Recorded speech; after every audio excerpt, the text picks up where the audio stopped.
Alright, so for those of you who have a no start, no crank issue, I can show you if you want. See, nothing happens. Everything turns on, but it doesn't go up.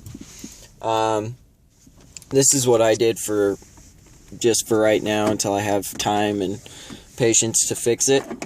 I took a button you just push down and wired it up to the starter and the battery, the positive connector on the battery.